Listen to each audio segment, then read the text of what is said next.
everybody, Sub-Zero here, and welcome to the review show of the internet that tells you whether a game is worth collecting, emulating, or just watching a YouTube walkthrough.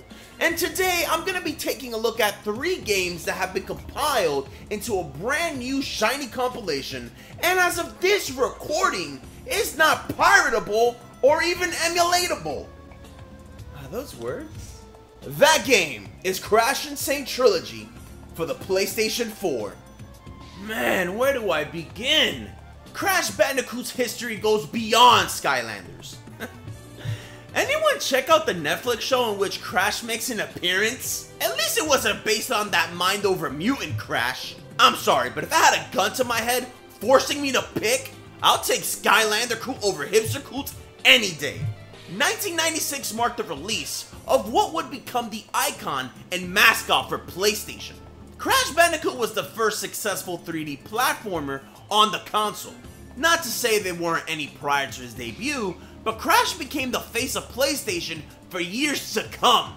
After its release, we saw others like Spyro the Dragon, Ape Escape, Rascal, Croc 2, Gex 2, 40 Winks. God damn, who remembers that one? Crash kept the gameplay simple.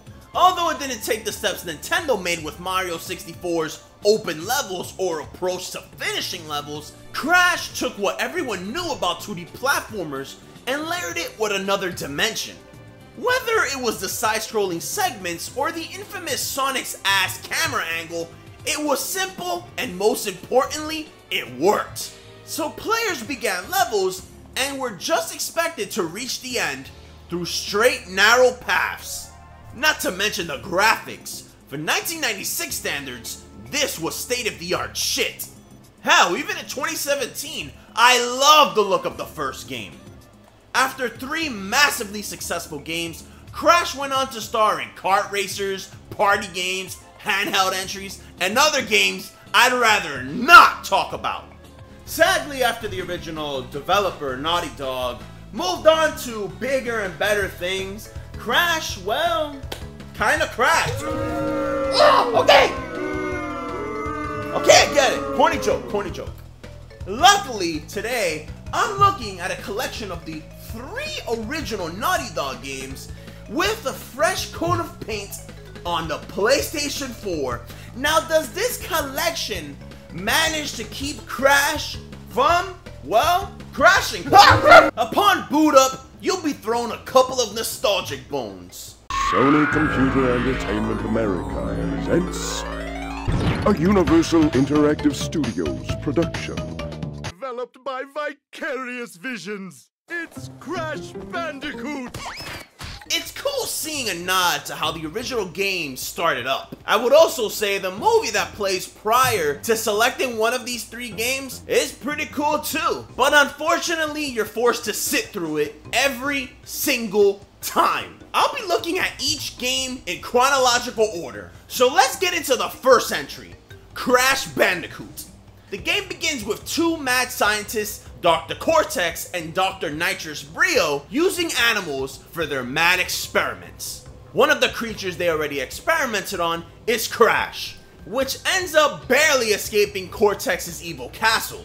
After losing Crash, the 2 scientists decide to use his girlfriend, Tana, to resume experiments on. Crash winds up on shore, girlfriendless, and heads back to Cortex's castle in hopes of rescuing Tana. This is where the adventure begins. Gameplay is simple. You can move, jump, and spin. Spinning is the primary method of attacking, well, other than jumping on enemies. But depending on the enemy, you'll have to find out which knocks them out. Some can be stomped on, while others are vulnerable to the spin attack. The only power-up available for pickup is a tiki mask named Aku Aku. Pick one up and Aku Aku can absorb a hit. Pick another up and he can withstand 2 blows. Collect 3 though, and Crash will turn into the Juggernaut, bitch! Ramming through anything en route. Aku Aku is cool peoples. You'll be thanking him frequently.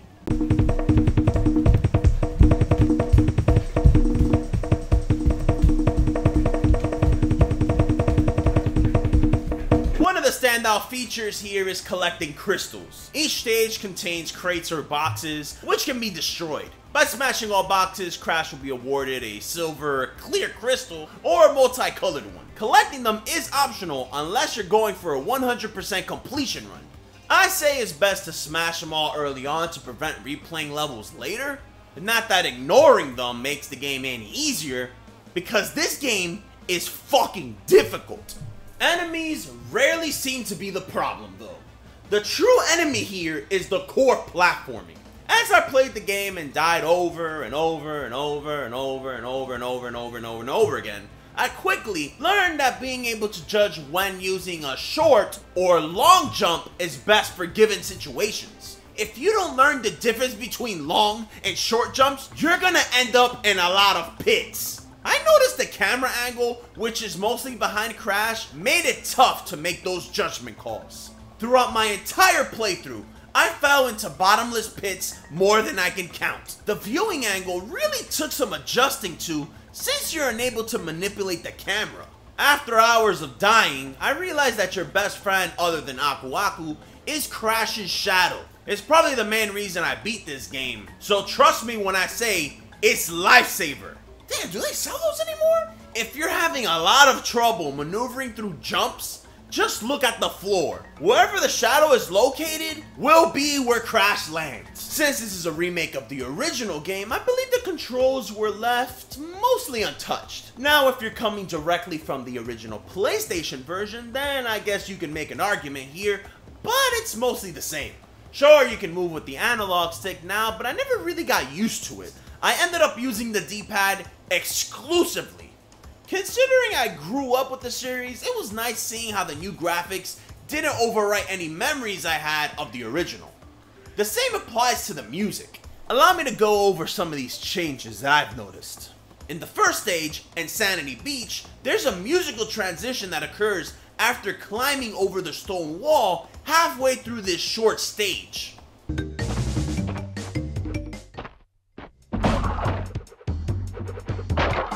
What have I got?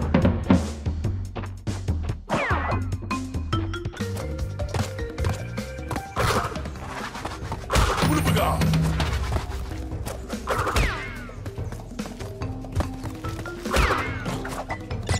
Even with the remix tracks, they stay true to the original. There's a few things I noticed that I wasn't too fond of, but honestly, it's more of a nitpick than anything else. In the Great Wall, in order to reach the top, Crash will need to spin these rotatable platforms. The animation in the PS1 version moved a lot faster.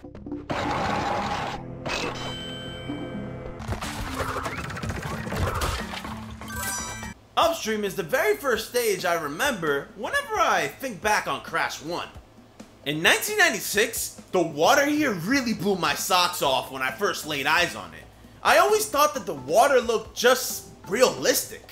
I mean, looking at it today, it may not, but in Insane Trilogy, it doesn't stand out like it did in 1996.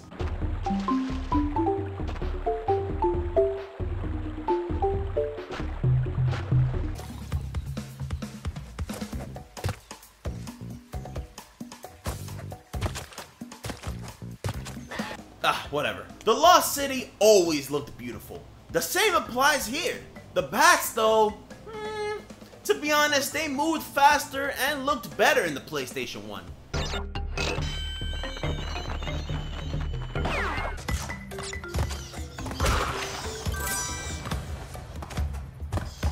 Look, I'm sorry. I know I may come off as a nostalgic goggle-wearing Crash Bandicoot dick sucker, but honestly, in 1996, a lot of these bells and whistles were impactful. Now, it doesn't seem to be the case. The last stage I want to compare is Road to Nowhere. Funny story, but I remember even before owning this on the PlayStation 1, reading the rope trick in Electronic Gaming Monthly. Remember that classic magazine? Seeing how well they remade the stage brought a tear to my eye. It looks identical.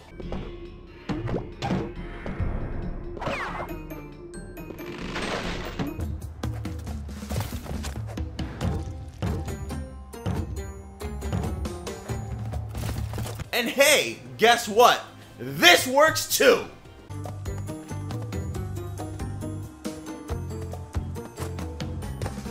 Shit! Oh, Tana! Save me, Tana! Fuck, it's so high! Shit! Oh, fuck, Tana! Revisiting the difficulty I spoke about earlier, when you get closer to Cortex's castle, the game really ramps up. I noticed that some levels are obviously harder than others, but sometimes I seriously wanted to toss my controller into my TV. I wouldn't call it cheap. You're always given hints where to go and where to make jumps. Fruits tend to guide your way, which is fair. It's just that the platforming can be really strict. So let's look at the high road, which, fuck this level by the way. It's basically Road to Nowhere, but a harder and longer version. What makes it so fucking hard as shit is how the entire stage is a bridge that seems to never end. On the stage, you'll encounter safe platforms that you can jump on, shaky ones that fall after standing on them for too long, cracked ones resulting in Crash falling right through it if jumped on, frozen spots that can throw off any momentum you have, and to top it off, all these platforms are mixed in with fucking enemies. Not to mention, halfway through, you're required to jump on these turtle dudes to move across larger gaps. There's a specific rhythm to surviving this long as fuck stage, but I'm not gonna lie, the rope trick is your best friend. I mean, jumping on the rope isn't easy, but it definitely calls out to you. This is probably the best example I can give in how tough Crash Bandicoot's difficulty can get. Oh, and it doesn't end here. There's others like Slippery Climb that fucks you by holding out on checkpoints, but they're more about patience than anything else. Oh, and like I said earlier, going for a 100% completion run will force you to hunt down silver and colored crystals. The colored ones are the problem. There's 6 stages that contain a unique colored gem. Blue, red, green, yellow, purple, and orange. In order to get the 6 gems, you have to beat the stage without dying and destroy all the boxes. Oh, and guess what? Slippery fucking Climb is one of the stages containing the fucking red gem.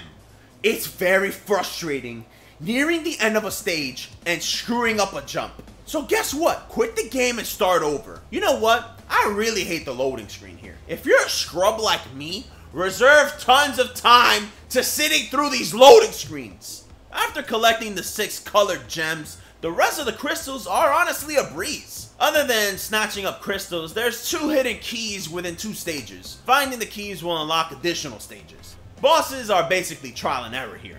They weren't too hard. This asshole Nitrous Brio was the only one, for some stupid reason, really pushed my buttons. He has 2 phases, and phase 1 isn't an issue, honestly.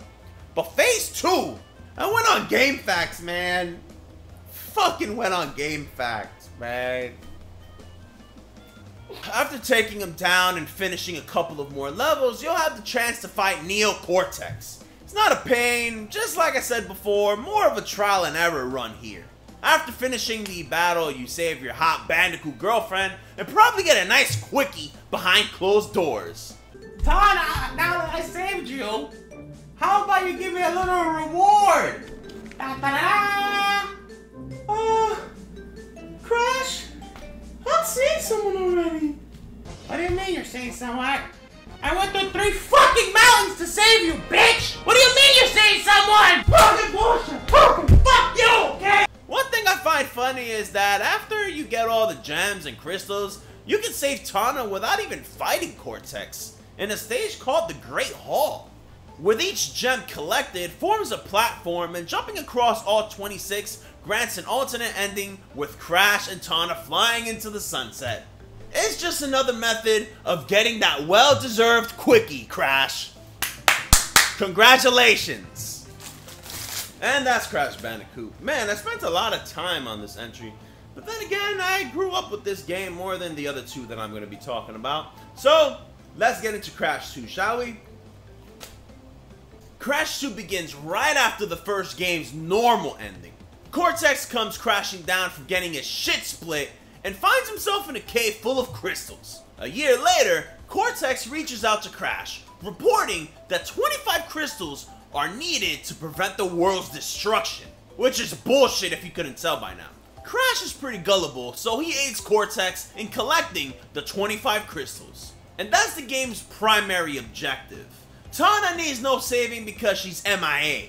In her place, we now have the lovable Coco, Crash's sister. Across the original PlayStation game, she isn't playable until Crash 3, but in this insane trilogy, she is. Her gameplay style is identical to Crash, meaning switching to her is merely cosmetic. When you give it control of Crash, immediately there's a leap in how he handles. Movement doesn't feel as heavy, and he also has more than just a spin attack. Sliding, high jumping, belly flopping, and crawling. Each being essential moves in this gem collecting journey. Well, except crawling. There's so many new things thrown in here. Even at surface level is noticeably different. For example, nitrogen boxes are now placed around stages. These crates can kill Crash or Coco if touched, unless Aku Aku is in their possession. Another is the steel crate, which can only be broken by belly flopping onto it. Most importantly, the core platforming is nothing like the original. The best way to put how different the first two games are is this. Crash 1 is a violent spouse with a real temper issue. You love him, but he doesn't love you. Therefore, he beats you day in and out. Crash 2 is that good-looking friend who dabs at every party while drinking a Burger King Fruit Loops milkshake. Platforming has more options, but granting Crash the ability to slide removes previous issues I had judging the distance between jumps. Sliding gives momentum to then leap further across platforms. No more holding X, looking at the shadow and praying to God that you land safely. Some say Crash getting buffed makes this game too easy. If you're just out to defeat Cortex, okay, maybe. But it's much harder to reach 100% completion than in the original Crash. Because hunting down all 42 fucking gems will put you in check. Quick! You heard that correctly. If not, let me repeat it. 42 fucking gems. And that's on top of the 25 purple crystals. Let's pretend relics don't exist for now. The 25 crystals are hard to miss. They are story progression crystals found near the end of every stage, which are now accessed via warp rooms rather than a world map. There's 5 levels within a warp room to tackle, topped with a boss blocking progress until defeated. Bosses are no longer being trial and error runs, should equal to a fun challenge, but all are now just too easy.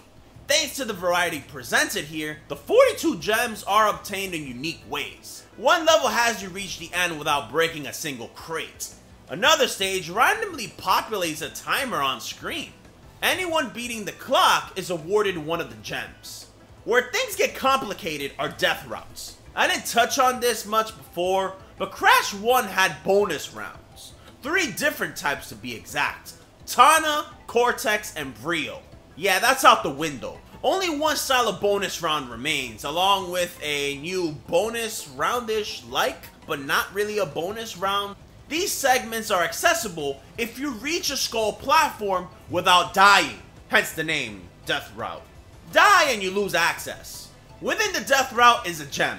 Honestly, they aren't too hard unless we're talking about a handful of areas. These few I speak of are fuck me in the ass hard backtracking stages. Speaking of backtracking, another method of collecting gems is finding secret warp points within a stage. Discovering one will warp Crash to a hidden 6 warp room.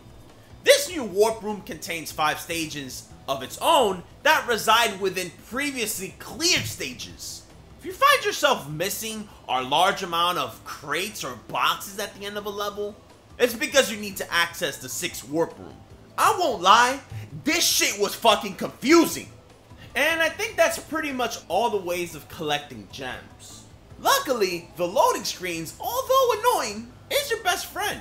They pretty much tell you everything you need to know about collecting a gem within a set stage. Collecting all crystals and gems unlocks a secret ending in which Crash shoots down that prick Cortex straight out of space. And speaking of space, let's talk about the level variety here.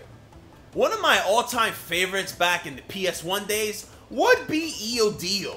Nick Pick Alert! The music sounds better on the PS1. It has like a cold, steel sound that isn't present in this insane trilogy.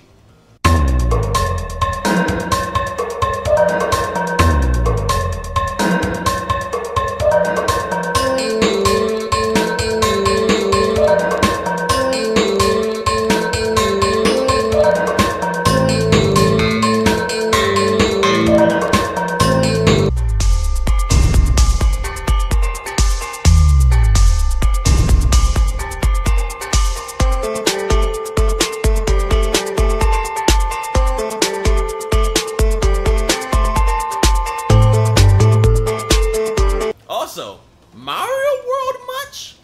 And going back to space, the last few levels take place in space. Flying around is a blast, and even this sin and punishment like boss was too. A nice change of pace are sections like this. There's a good amount of curveballs, like Hang 8. It begins like upstream from Crash 1, but the twist is you can board a jet ski. The music, oh, the memories are flowing through my fingers! And you know what? The 90s version was a lot better.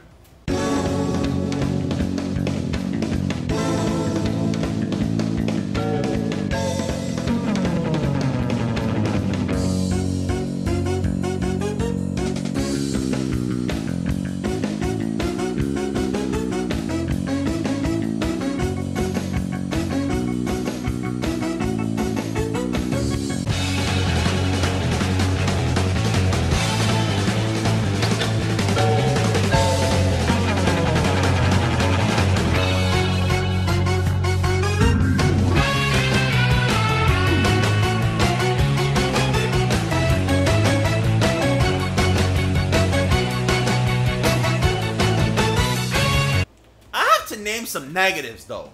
Repetition is absolutely here. Going for that 100% completion run, holy hell, I felt like I replayed levels a tad bit much. Backtracking, yeah, fuck you, Piston Away. Oh yeah, and I didn't forget about you, fuck you, Cold Hard Crash. Collect the gems for those levels and tell me how much fun they were. Oh, and the final boss. I know this came out prior to Sonic Adventure 2, but this battle reminds me of Sonic vs. Shadow.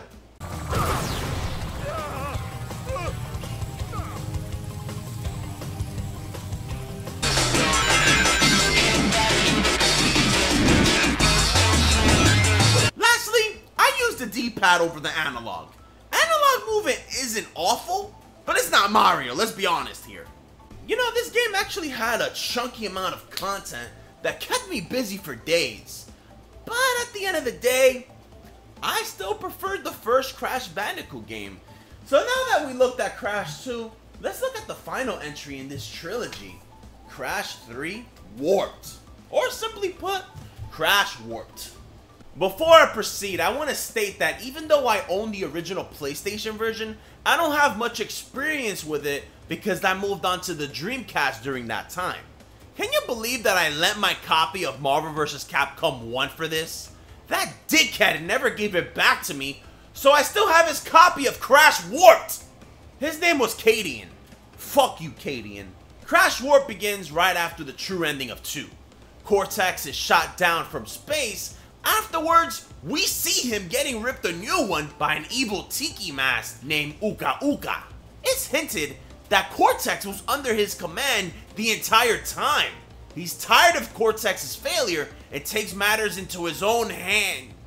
Wooden sides, I get. I'm not gonna lie, I kinda tuned out at this point. All you need to know is he's related to our good old scapegoat and somehow travels through time to collect even more crystals. Crash ain't having that shit though. By using the same time machine, goes through a multitude of time periods in hopes of gathering all the crystals before Uka Uka does. And that's the premise here. Right off the bat, the new setting is a blast. Variety is even stronger. Considering time is the theme, Crash will visit a bunch of eras, from medieval times all the way to 21XX. Where are you, X? On the original PlayStation, the levels were beautiful. Here, they don't disappoint. The art direction for each time period is unlike the previous two adventures. Crash 1 had a level design best put into one word: escalation. You wake up on a beach and have one goal in mind: reach Cortex's castle. It got more dangerous, the road got higher, darker, and overall, shit got real. Crash 2, I always associated it with snow. Not that the game was plagued by ice levels, but whenever I think of Crash 2, that's the first thing that pops in my head. Crash 3 is different. Each level or time period has its own feel or character. Take the Arabian stages. Aladdin. Tell me that wasn't the first thing that popped into your head. Climbing around like a bull or hopping on tents. Riff Raff. Street Bandicoot. I don't buy that. If they only look closer, would they see a poor boy? Yes, sirree. They find out there's so much more to me. Egypt has you inside a pyramid. Within are wooden valves to raise stone walls. Traps are everywhere. My favorite is the water system that raises and lowers every 5 or so seconds. I found the platforming in these pyramids to be so creative. And that water! Wow, look at the water! Here's a comparison of the two versions.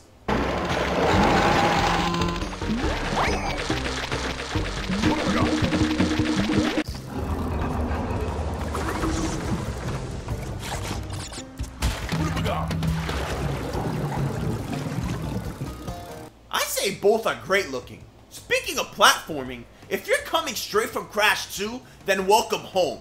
Crash's 3 core mechanics carry over. Is it just me, or are the controls even tighter? I can honestly say, I never had issues with the controls in this one. Crash Warped is the first entry in the series to feature a lot of different gameplay styles. Riding animal segments return with Coco taking the lead and goes a step further. Jet ski boards are the definition of fun. Anyone remember Jet Moto?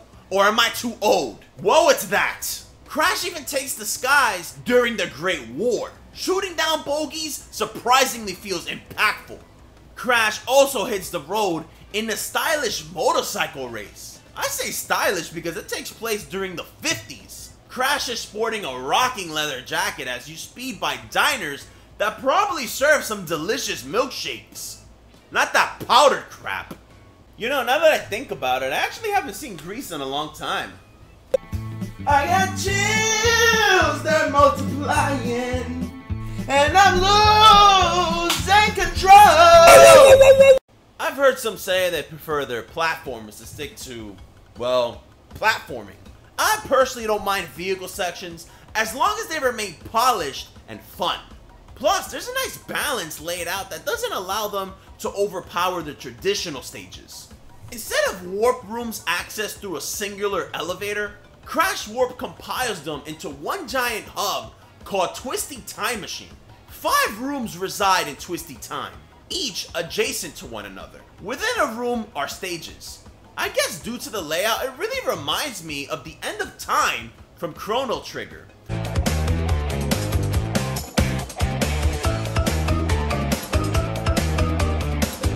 Just a little bit more upbeat. Pausing the game will display progress. 25 crystals, 45 gems, 5 which are colored, and 30 relics. You know the drill. Complete a stage for a purple crystal, finish a level breaking all boxes, then hop onto a colored gem or death route for any missing ones. Remember the relics that I spoke of earlier? They're basically time trials, and they're required this time around for the true ending. This was the first Crash Bandicoot to implement these relics natively. By that, I'm referring to the PlayStation 1 version. Unlike the first 2 adventures within this collection, Crash Warp's true ending is locked behind these time trials. I'm gonna have to say that Crash Warped is an easier game in general, even pursuing 100% completion, but that doesn't mean that some stages aren't a pain in the ass. Remember those stylish motorcycle races? Fuck, I had the hardest time not only getting first place here, but also obtaining the low tier relic. One fuck up and well, you're fucked.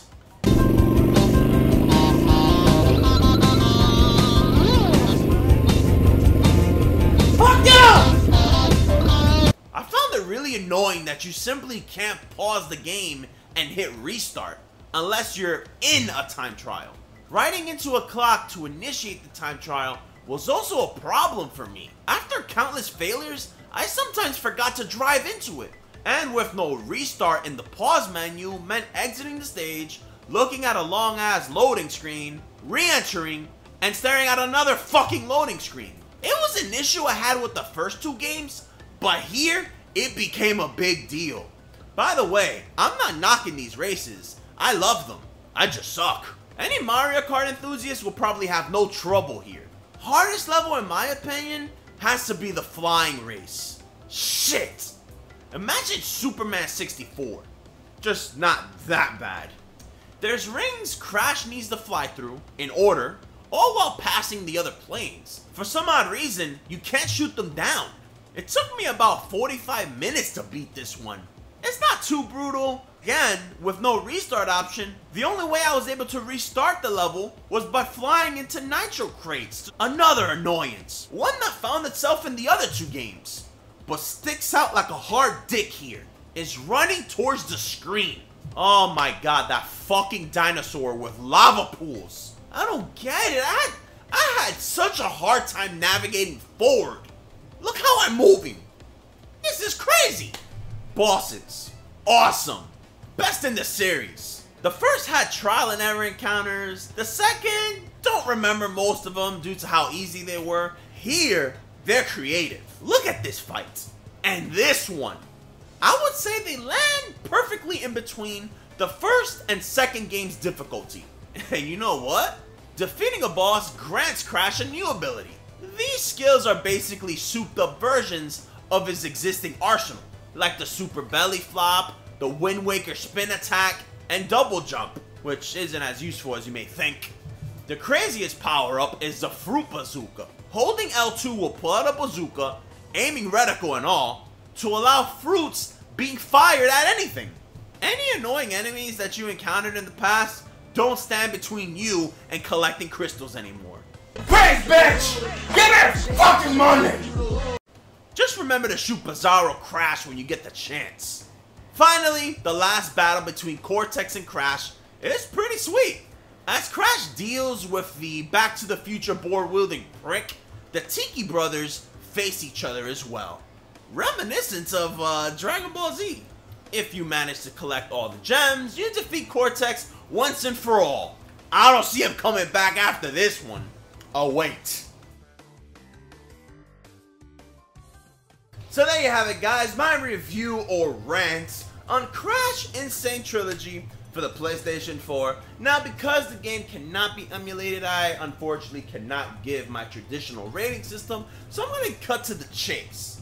Collect. Buy this game immediately because the amount of content found here is simply insane. Okay, so guys, let me know if you enjoyed the video. If you're asking, how do I rank the 3 games found in this collection from my favorite to least, I'm going to have to go with Crash 1 being my favorite, Crash Warped, and Crash 2. Not to say that Crash 2 is a bad game, I just have a huge attachment to Crash Bandicoot 1, and Crash 3, overall better than 2 in my opinion. Let me know what your favorite Crash Bandicoot game is of all time, even if it's not one found in this collection. And if you enjoyed this video, be sure to share with anyone that is also a Crash Bandicoot fan. Stay tuned for more content, guys. Later.